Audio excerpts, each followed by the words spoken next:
Good morning, ladies and gentlemen. I'm Stephen Butler of Los Angeles, and I'm a cryptologic investigator. That means that I look at codes and ciphers and things like that to determine whether or not I can bring it to an understandable relationship with the language that we speak, which currently, in my case, is English.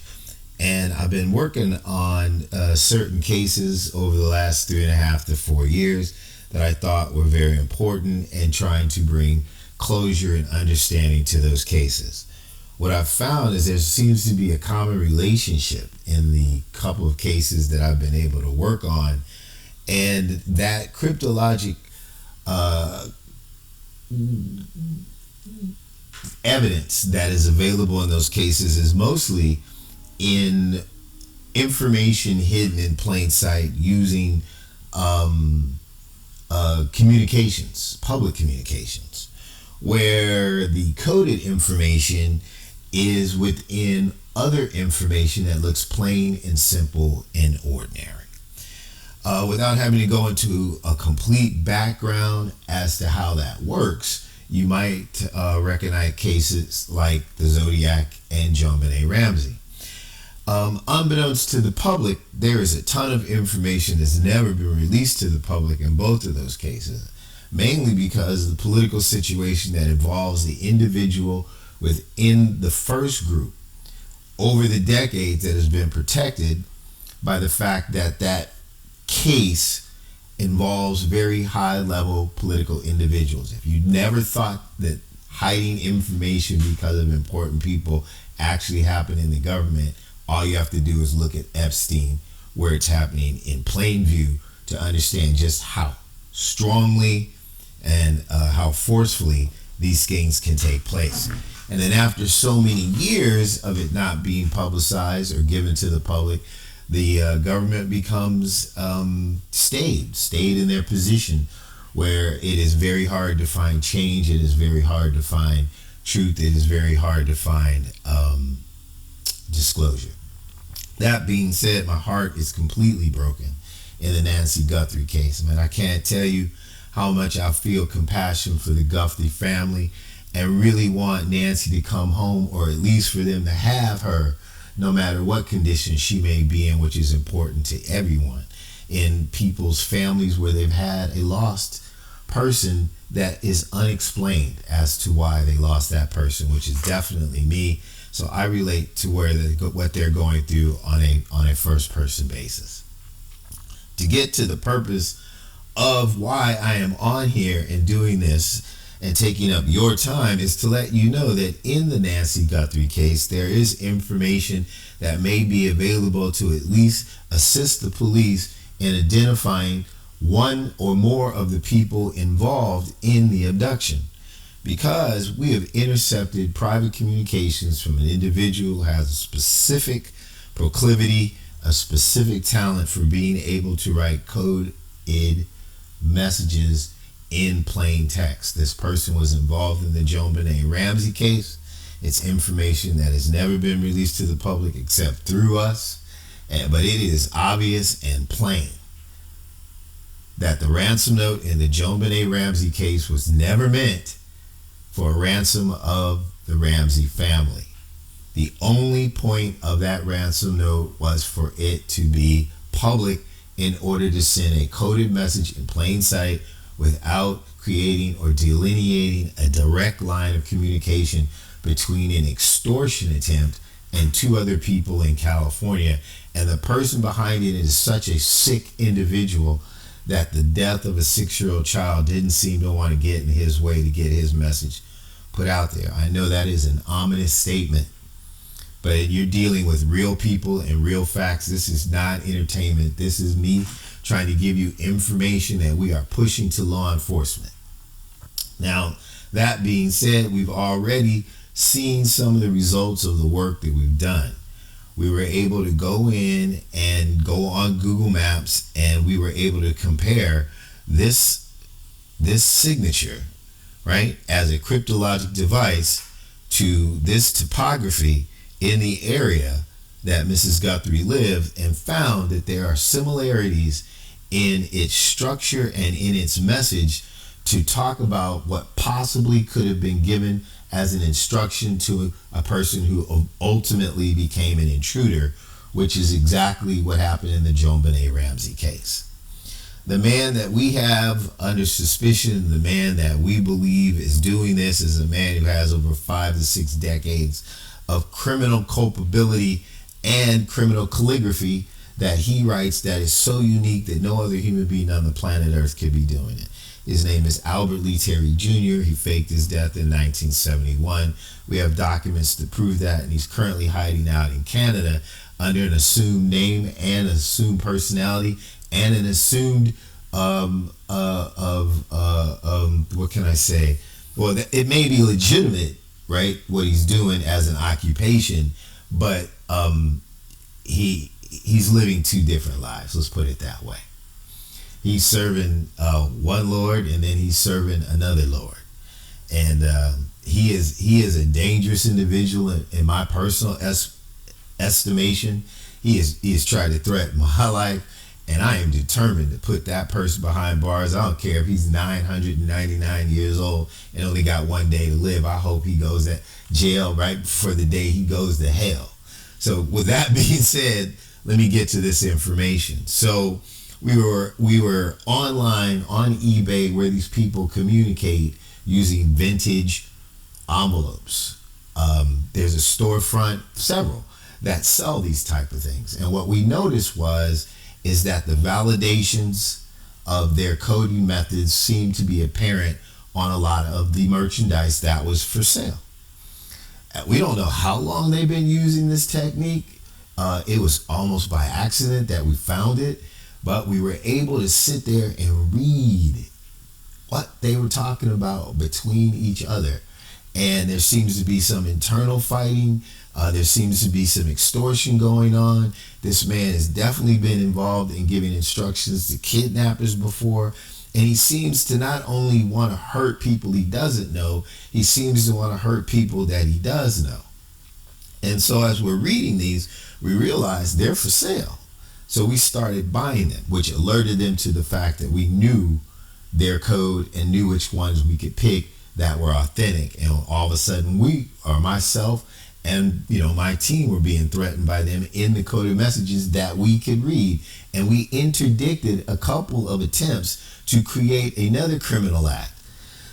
So when it came to Mrs. Guthrie, I thought, why would I do any less for someone who's in trouble that I think might be related to what I'm already working with? And that was because on the news reports that we were getting, the activity of the people who had sent the ransom note seemed almost exactly like what we had witnessed before in the JonBenet Ramsey case, where the ransom note was the only thing that was really important. They really didn't want the money. They sent one communication. There was never a telephone call.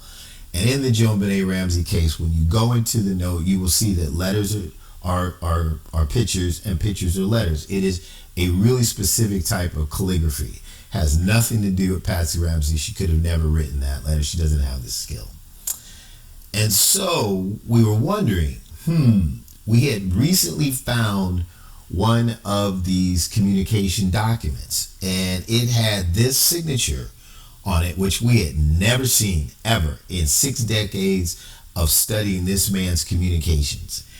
And it was so odd that most of the articles that we received came from the shop that was on eBay, but this one article that we ordered, that should be on its way, was actually coming from Canada. It was like the only one. We had to actually pay in Canadian denominations. We thought, man, that stinks. So one, that wasn't normal. It seemed that he wanted to keep that one personal, close to him. 2, the signature wasn't normal.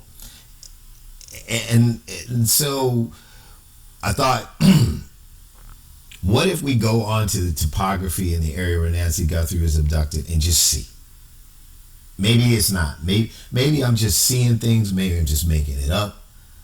See if something connects, right? So this is it. This is the signature. This is what it looks like. It's very, very, very, very unique. So we go in and we find that there is a relationship to AJ's Fine Foods, right? We find that there is a relationship, this green area, to this space over here, right? And we find that there's a relationship, this orange area, to right here, Embassy Suites by Hilton. If I make this a little larger, I want you to see something. So I want you to keep in mind this Y right there, right? I want you to keep in mind the ESBY and the I in Hilton. And I want you to see AJ's Fine Foods. So there's your Y, there's your BY, there's your I for Hilton, and this is the SIUITES for Sweets, right? And then we're going to go to AJ's Fine Food, and you see this symbol? Think of this symbol straight up and down with the curves instead of pointed out to the left, and I think you'll be amazed at what you see.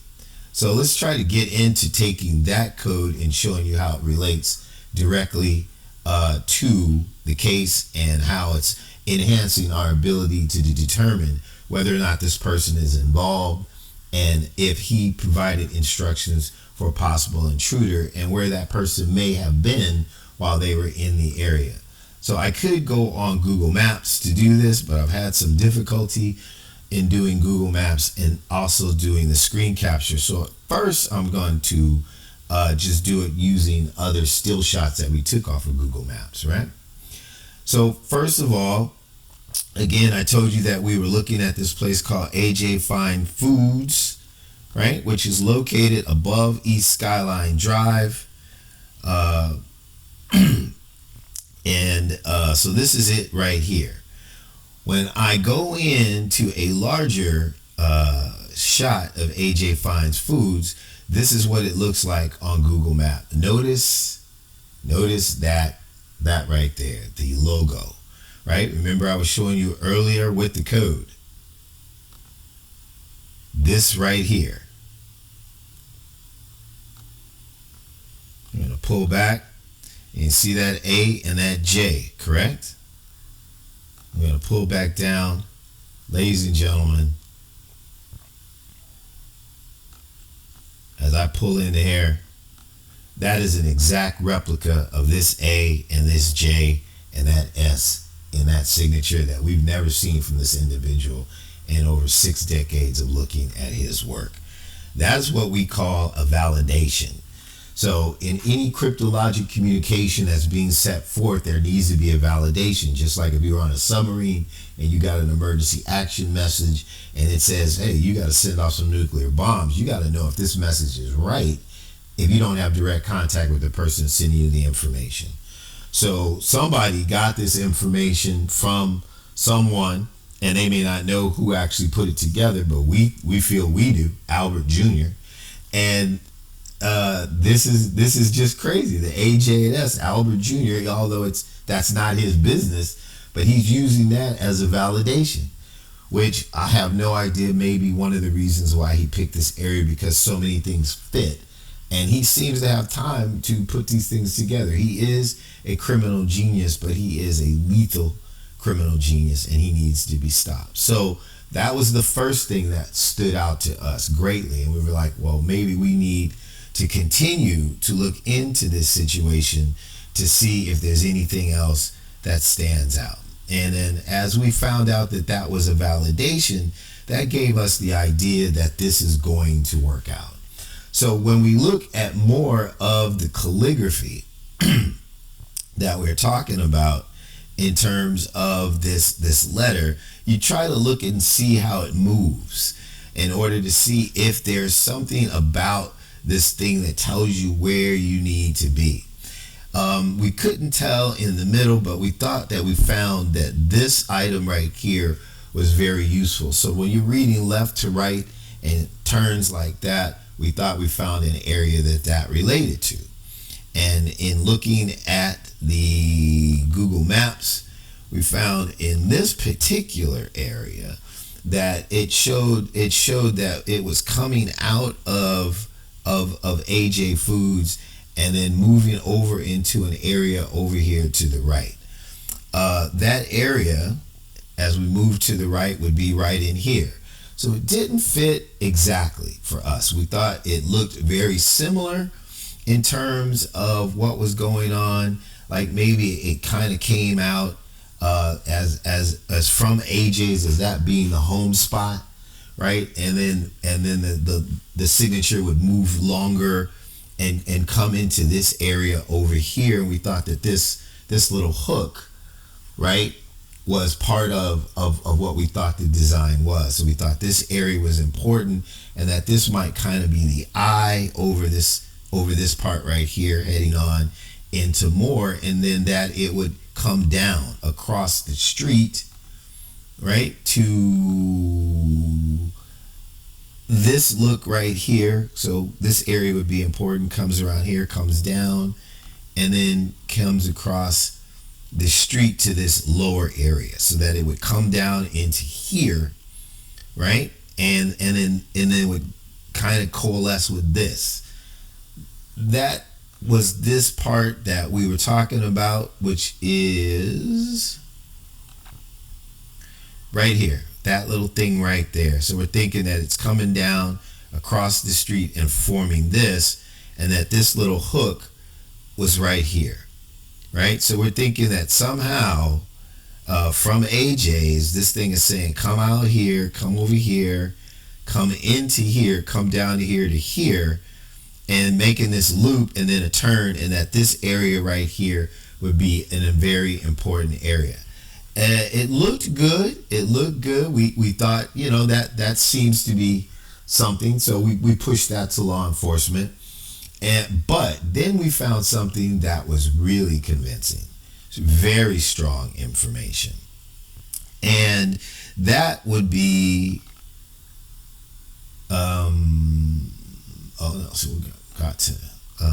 that would be what we call Y1. This area right here, below East Skyline Drive and East Sunrise Drive, that Y is so unique that we believe you could go to 1,000,000 places, 8 billion places on Earth and never see a connection to a street that looked exactly like that. And if you do remember, if I pull this over to the side and I bring up the code one more time and I reduce it, and you take a look at this Y as a larger portion of what we're talking about, do you notice how that top part right there looks exactly like that part right there? That's when we thought we really had something. And we pushed that to law enforcement, and we saw results. We saw them actually concentrate in this area in terms of a search. We don't know what they found or if they found anything, but they were talking about how they needed more people in a certain area between East Skyline Drive and East Sunrise Drive. And that's when we thought this work is more important than us, and we need to continue to dig. So we did. We continued to dig, and we went and we got a little deeper into it, and you can realize that it comes down just like that letter comes up. So if you go back to the letter, you're looking at this movement as it comes down, and it makes this circle right here, right? So we've got the Y, and then it comes down, and then it makes this thing right here. So we're gonna go to another look of it. So it comes down, right? And then what do we find from there? What we find from there is that there is an area directly below that, right, that makes that sign. So you're going from the Y, which is right here at the top, right, and it comes down into this area, and then there's that loop. Even though it's oriented that way in the signature, if you turn it down, it is perfectly curved, and it looks perfectly just like this figurine right here, and comprises this area right here, which we think is just amazingly important. So we pushed that information to law enforcement, and any people in these homes right here, your information is super important. Do not hesitate to send that information, because the note with the calligraphy, the criminal calligraphy, is showing probably a unique spot on the planet Earth that is relating to this crime. Coincidence, the calculation for this being a coincidence is astronomical. Astronomical. As in, these items predated the ransom.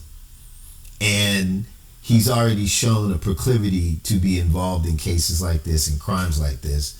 And he changed. There's a system change that is so determinative from his prior signatures, which is usually just his initials, ALJR or ALLJR, Al Jr.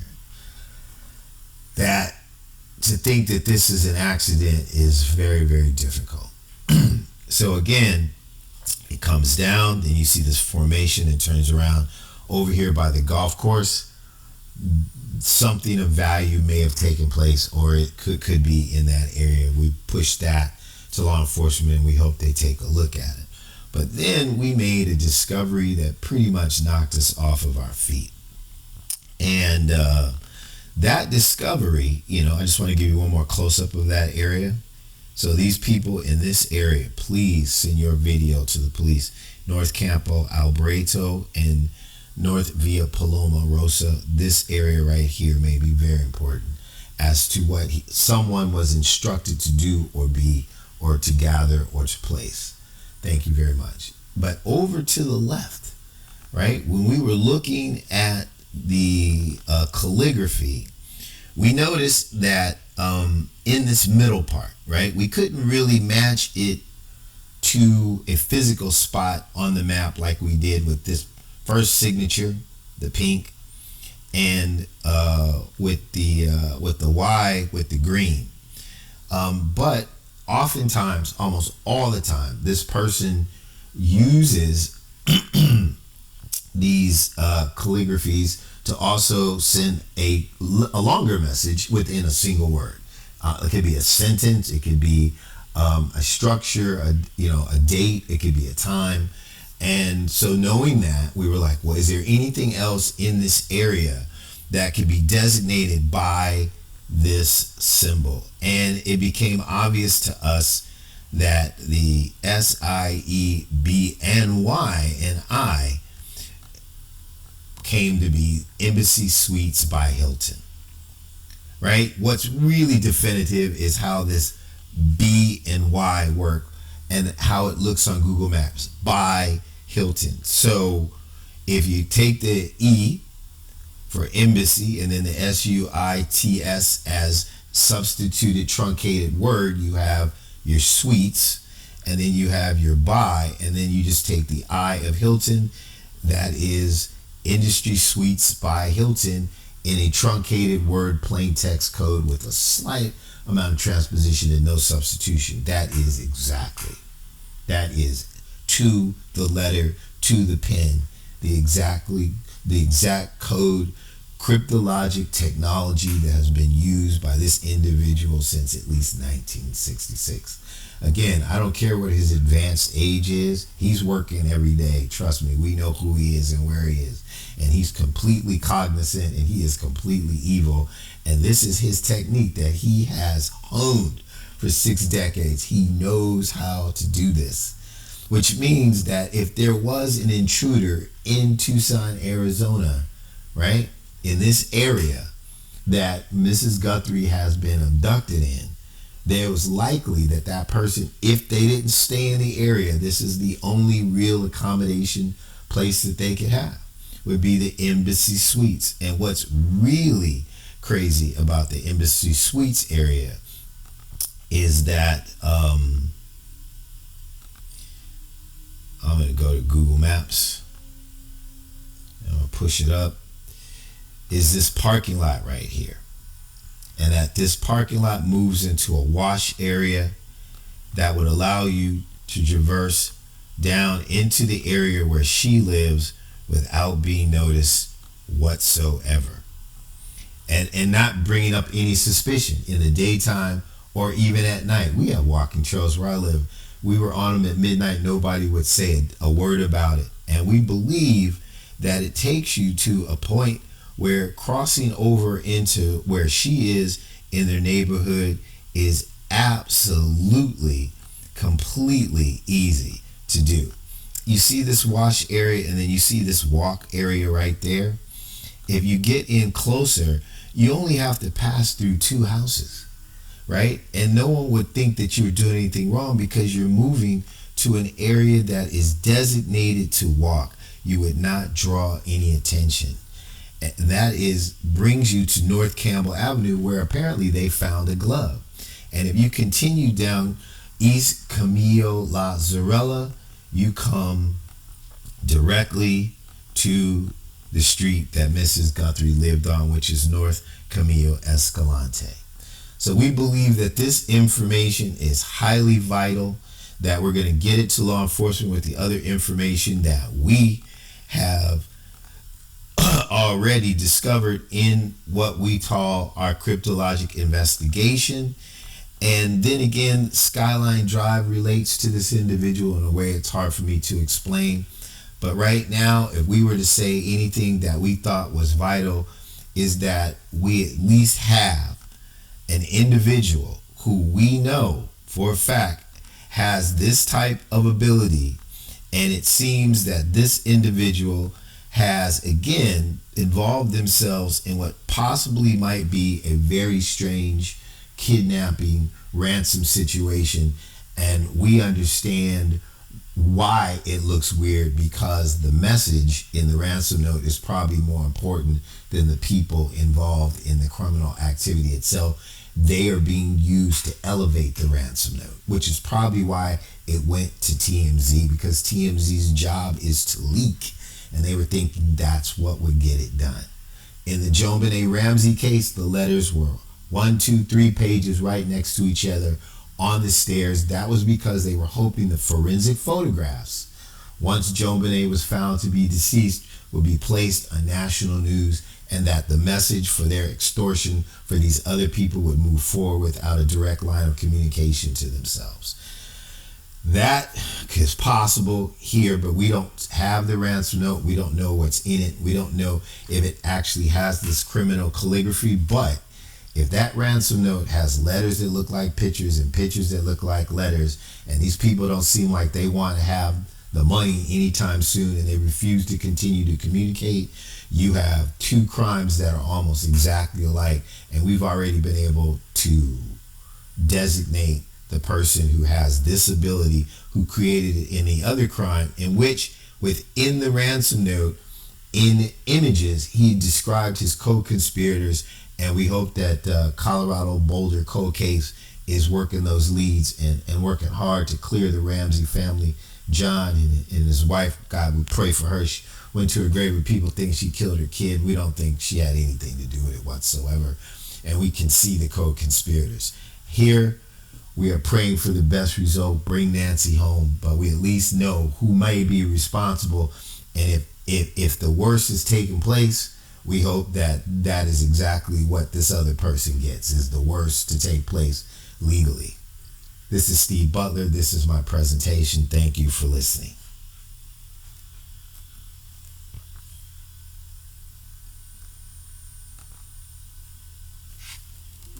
Good morning, ladies and gentlemen. I'm Stephen Butler of Los Angeles, and I'm a cryptologic investigator. That means that I look at codes and ciphers and things like that to determine whether or not I can bring it to an understandable relationship with the language that we speak with.